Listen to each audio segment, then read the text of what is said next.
Hey people, today I'm going to break down a picture. Someone posted this, people have been sending it. I'm just going to break it down. Blurred the user's picture out and I've blurred the username because I'm not mean. Nevertheless, I'm going to break down each of these accusations and explain why this is completely false. 1. God sacrificed his only son to fix a problem he created. He sent his only son to fix the problem we created. The God of Abraham, Isaac, and Jacob created us with free will, out of the goodness of his heart. This was established in the beginning, since Adam and Eve. We have the choice to either love God or turn away from him. Because true love, given out of choice, means more than love that is forced. Because if we did not have free will, we would all be robots, machines programmed to love God.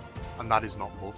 Love that comes from freedom of choice is true love. I love God unconditionally by getting to know him, reading his word, attending mass on Sundays. God is omnipotent and can see every single possible scenario, kaleidoscope, trillions of different scenarios that would come from our choices. Yet he gave us free will anyway, because God is love. Tackling this post does not understand that God is life. He gives life. Death comes from willful separation from him. God gave Adam and Eve a warning to eat from the tree of the forbidden knowledge of good and evil. And what did he do? To their free will, Eve was naively tricked and chose to lose trust in God. Took forbidden knowledge, convinced Adam out of his own weak will, and out of their choice, sin and death entered into the world.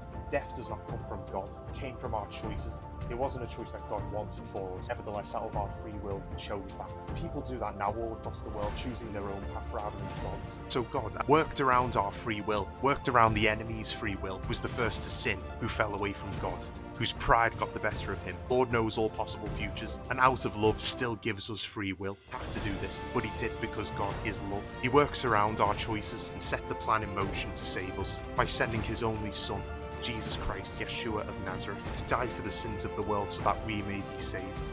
So if anything, God is the God of life. And tackling the next part, this person is trying to say that the Eucharist, eating the body and blood of Christ, is somehow death. Well, for one, Jesus is not dead, ascended into heaven. And without the Eucharist, without the body and blood of Christ, we will die. Because Jesus is the Word made flesh, the Word is God, and God is life. Therefore, the body and blood are essential in order to live. Because God sent his only son because he knew only his son could live a truly righteous life in line with God's teachings. Because Jesus embodied everything about God: love, patience, kindness, mercy, and sacrifice. Tackling this last part, you only get rewarded after you die. I mean, that's not true. Let's think of it this way. 1,000 years is a day to God.